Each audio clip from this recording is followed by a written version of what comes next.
धर्मपत्नी के लिए उनकी धर्मपत्नी जो है किसी भी विशेष सभा के अंदर में सम्मिलित न हो, ये धर्मशास्त्र कहता है। रोहिणी का मन तो कर रहा है जो कृष्ण के जन्मोत्सव में मैं जाकर के और आनंद लूं, लेकिन मन जो है दुखी है।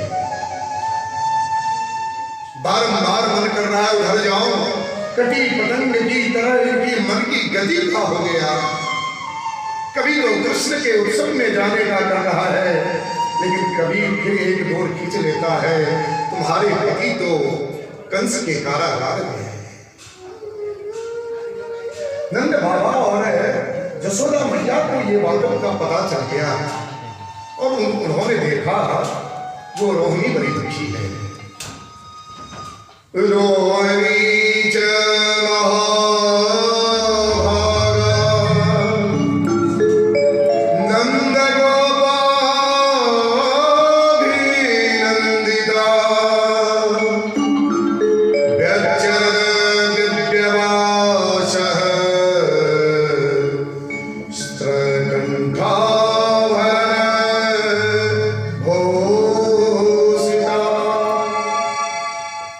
जसोदा मैया आ जाती है, नंद बाबा आ जाते हैं और कहते हैं मैं जानता हूं तुम्हारे पति के ऊपर में आपत्ति विपत्ति बना है, लेकिन तुम ये बात जानती हो, अरे हमारे लाला को तो जितने भी नगरवासी हैं सब परमात्मा कहते हैं, तो ये संसारिक उत्सव जो है इसमें भाग लेने से तुम्हें बचना चाहिए, नहीं जाना चाहिए। ये तो परमात्मा का जो है उत्सव है, इसके अंदर जो है तुम अपने मन की व्यथा को मिटाओ और आओ।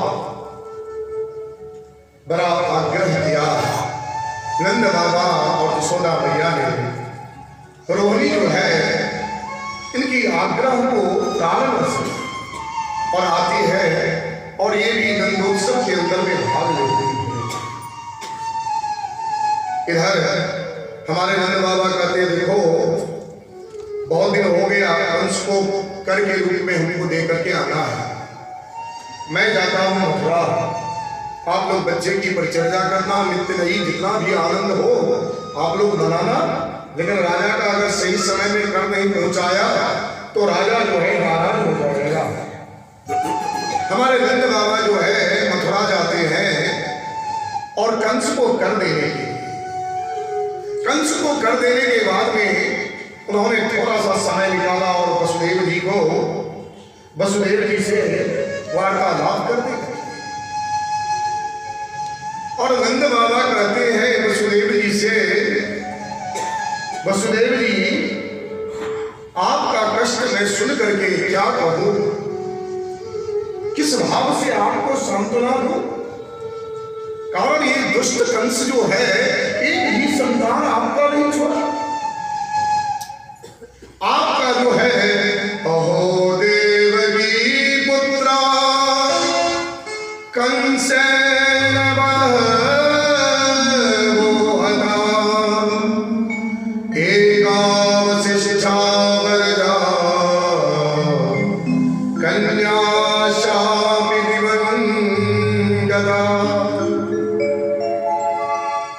संतान को नहीं छोड़ा, एक कन्या थी उसको भी कंस ने मार दिया। अब वसुदेव जी ये कैसे कहें जो लाला आपके यहाँ है वो तो मेरा लाला है, ये तो कह नहीं सकते, बोल नहीं सकते। वसुदेव जी ने कहा भैया ये अपना अपना कर्म होता है, अपना अपना नसीब होता है, मैं आपको क्या कह सकता हूं, लेकिन मैंने सुना हूं कंस जो है आपातकालीन एक सभा बुलाया और उन्होंने सभा के अंदर में सभी दानव को बताया, राक्षस को बोला जो देखो गोकुल के अंदर में मरती मरती वो कन्या ने मुझे बोल करके गई जो तुम्हारा तुमको मारने वाला जो है ये गोकुल के अंदर में अवतरित ले लिया। तो ये गोकुल के अंदर में 6 महीने के से छोटे जितने भी बालक है उसका तुम लोग हत्या कर। इसलिए महाराज आप जाए, मेरा तो सारा संतान चला गया, आप अपने संतान को संभाल कर। नंद बाबा को चिंता हो गया, दौड़ता हुआ जो है गोकुल में आते हैं। आज जो है जब सभा के अंदर में सारे राक्षस चले गए तो पूतना आती है जो कि कंस की बहन है, और पूतना के अंदर में कहा जाता है 10,000 हाथी की ताकत। 3 राक्षसियों के अंदर में समान ताकत बताया गया धर्मशास्त्र में। रमा अवतार में तारका और शूर्पणखा, और कृष्णा अवतार में ये पूतना, ये तीनों के अंदर में बताया गया कि 10,000 एक हाथी का बल किसी में आ जाए तो समझिए क्या कर सकता है। और इनके अंदर 10 हाथियों की ताकत थी। पूतना ने कहा कि भैया तुम घबराओ मत, मैं घर घर जाऊंगी और जाकर के जितने भी छोटे बच्चे हैं ना सबको मार दूंगी, तुम्हारा काल को मैं समाप्त करके आऊंगी। अरे तुम पागल हो गई है, अच्छे अच्छे लोग को तो घर के अंदर में लोग जाने नहीं देते हैं, तुम राक्षसी को कौन जाने देगा? तुम्हारा स्वरूप देखा है, सब डर जाएंगे, ये राक्षसी है, इसको घर के अंदर में कैसे जाने देंगे? कहा भैया आप चिंता मत करो, योग क्रिया के द्वारा पूतना ने सुंदर सा रूप बताई और 16 श्रृंगार से जो है आच्छादित हो जाती है। भैया अब तो तुम बिल्कुल फिटफाट हो, अब तो तुमको कोई भी घर के अंदर में जाने देंगे। क्या आप चिंता मत करो, आज भगवान का छठी हुआ है और 7वें दिवस जो है ये पूतना आ जाती है। पूतना ने लंबी घूंघट कर ली। पहले ये घूंघट की प्रथा थी, आजकल तो गोविंदाय नमो नमः। अब चाहे वो कंपनी वाले ने साड़ी बनाना छोटा कर दिया या क्या है पता नहीं, घूंघट तो होता ही नहीं। पहले हमारे दादी माँ सब बोला करती थी, सर की जिसके सर के ऊपर में पल्लू नहीं आता है ना सुहागन का, उसका पति का आयु छिन्न होता है। ये मैं धर्मशास्त्र की बातें नहीं कहता हूँ, लेकिन हमारे समाज में कहते थे बड़े बुजुर्ग, जो सर को हमेशा ढक करके रखो, पति की आयु छिन्न होती है, सर के ऊपर पल्लू रहना चाहिए। आजकल तो शहर के अंदर में पता ही नहीं चलता है कौन विवाहित है कौन अविवाहित है। हम लोग को धर्म संकट हो जाता है, जब आते हैं प्रणाम कर रहे हैं और सुलकुट में तो पता ही नहीं चलता ये इसको सौभाग्यवती भवा कहें कि क्या कहें, समझ में नहीं आता। अब वो सुलकुट में है तो कैसे पता चलेगा? तो पहले हमारे समाज की प्रथा थी घूंघट। हमारी जनकनंदिनी सीता माता लंका के अंदर में गई, वहां भी अपने रिवाज को निभाई। उनको अनुसुईया ने पतिव्रत धर्म का उपदेश किया था और उन्होंने उसका पालन किया। पतिव्रता स्त्रियां जो है धर्मशास्त्र में कहा जाता है बातें सबसे कर सकती है, लेकिन घूंघट काट रखी। रावण जब जाता है रावण के अंदर में त्रिनधरियो टिकहति बैदेही सुमिरि अवधपति परमशरे। कहीं कहते हैं कि वो घास को लेकर के बात किया, तृण नाम घास का है इसलिए घास को लेकर बात किया, नहीं ऐसी बात नहीं है। तृण नाम हमारी माताओं की घूंघट को भी कहा गया है। और सीता माता जब देखी रावण सामने आया, ये पराया पुरुष है, उन्होंने झट घूंघट काट ली, होठ तक जो है घूंघट काटी, तृणधारी ओठ अपने ओठ को छुपा ली और कहती बैदेही, अपने पति का चिंतन करते हुए पराये पुरुष से बात किया जाए कोई प्रकार का धर्म नष्ट नहीं होता है। सती अपने पति का धर्म। तो पहले हमारे यहाँ ये सब आजकल के जमाने में इतनी बीमारियां इतना कष्ट क्यों पाते हैं? पहले हमारे यहाँ बड़े बुजुर्ग की बातें माना जाया करते थे, बड़े बुजुर्ग शिक्षा दिया करते थे। घर के अंदर में कहा जाता है जिस घर के अंदर में एक वृद्ध न हो जिस घर के अंदर में एक बालक ना हो वो घर नहीं है, वो मसान है।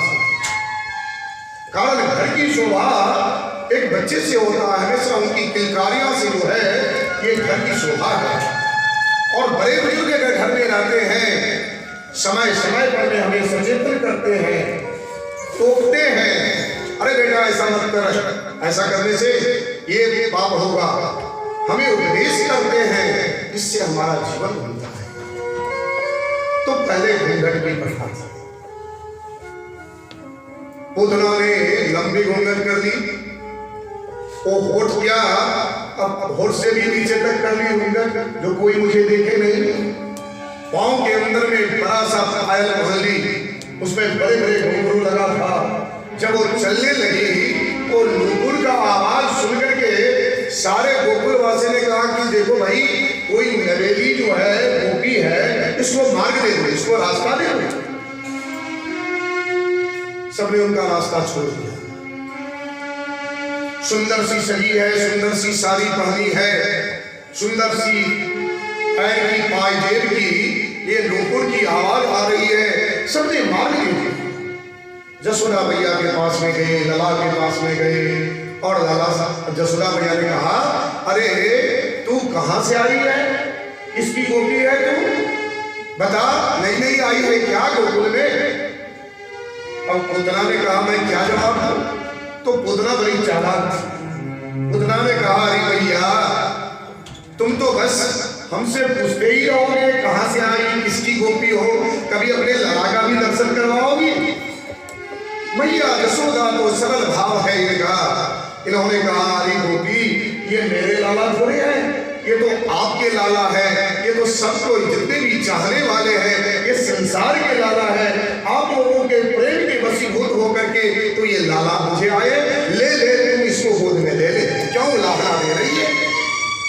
झट उन्होंने पूतना के गोद में लाला को भेज दिया। अब पूतना देख रही समय कब मिले जो मैं इनको, जो अपने स्तन के अंदर में कालकूट नाम का विष लगाकर आई है, बच्चे को खिलाए। अब ये जसोदा मैया ने कहा कि देख गोपी, तू तब तक हमारे लाला को संभाल, मैं जाती हूँ थोड़ा सा घर के अंदर में, और काट करके थोड़ा सा देख करके मैं चली आती हूँ। पूतना तो ये चाहती थी जो कब एकांत मिले। पूतना ने जो ही जसोदा मैया गई, झट उन्होंने यहाँ पर में हमारे भगवान को स्तनपान करवाने लगे, आंचल से ढक दी और अपने स्तन में लाला का मुखारविंद को लगा दिया। भगवान ने नेत्र बंद कर दिया। अब कहा जाता है जो हमारे भगवान ने नेत्र क्यों बंद कर दिया? एक महात्मा ने कहा, नेत्र इसलिए बंद कर लिए, जो कर्म तो यही करने के लिए आई थी दुष्टता, ये पाप कर्म करने आई थी, किसी को मारना ये तो बहुत बड़ा पाप है। बाल हत्या करने के लिए आई थी, लेकिन किस भाव से कर रही है? मातृभाव से। दुग्ध पान तो मां ही कराती है, इसका भावना क्या है, कर्म क्या है? मातृभाव है। तो कहीं मैं इसको देखूं और मेरे मन में मातृभाव, इनके प्रति, माता के प्रति पुत्र भाव मेरे मन में जागृत हो जाए और इसका उद्धार ना हो सके, इसलिए भगवान ने नेत्र बंद कर दिया। किसी महात्मा ने कहा, नहीं ऐसी बात नहीं है, भगवान पापी को देखना नहीं चाहते हैं। कारण भगवान के नेत्र जो है ना, ये अगर पापी को देख लिया तो उसका उद्धार हो जाएगा, इसलिए भगवान ने नेत्र को बंद कर दिया। एक महात्मा ने कहा, नहीं भैया ऐसा नहीं है। हमारे ऋषि महर्षि महात्मा जन जो है ना, इनका निष्कर्ष एक एक श्लोक के ऊपर में चलते रहता है। एक महात्मा ने कहा, ऐसा नहीं है, भगवान का नेत्र जो है एक तो सूर्य है और दूसरा चंद्रमा है। सूर्य चंद्रमा ने देखा, देखो हमारे परमात्मा तो आए हैं गोकुल में ये माखन मिश्री खाने के लिए, और 6 दिन भी बेटी का नहीं हुआ, 7वें दिन ये दुष्ट आ गई है जहर पिलाने के लिए। ये दुष्ट प्रक्रिया जो है, क्रिया है, ये क्रियान्वित कर रही है, इसको तो मैं देख नहीं सकती। इसलिए सूर्य और चंद्रमा ने पलके को झपट। एक महात्मा ने कहा ऐसा बात नहीं है। कहे क्या बात है? कहे परमात्मा ने सोचा जो मैं तो विषपान कर रहा हूं, मैं तो यहाँ आया दूध मक्खन खाने, ये विष पिलाने आ गई, तो विष पीने की क्रिया जो है ये तो भगवान भोलेनाथ को पता है। तो उन्होंने नेत्र बंद करके भगवान भोलेनाथ को याद करने लगे। बोलिए आनंद कंद भगवान की जय। अब जो भी हो, अब यहां पर कहते हैं जब हमारे भगवान ने इनके स्तन को, और बच्चे का स्वभाव होता है जब माँ का दूध पान करता है ना, तो स्तन को पकड़ करके और वो पान करने लगता है। और जब ये पान करने लगे तो उतना सोची जो 1 सेकेंड 2 सेकेंड में कारण ये विष जो है इसका हवा भी हमको आपको लग जाए ना, तो हमारा आपका इंतकाल हो जाएगा। ये समुद्र से निकला हुआ कालकूट विष है। उतना ये सोच रही जो अभी मरा अभी मरा अभी मरा, और भगवान तो मजे में पीते जा रहे हैं पीते जा रहे हैं पीते जा रहे हैं। 5 मिनट हो गया, 10 मिनट हो गया, 15 मिनट हो गया। अब ये पूतना अपने आंचल को उठा करके देखी, और तब भगवान बुद्धि के साथ उनके प्राण वायु को खींचने लगे।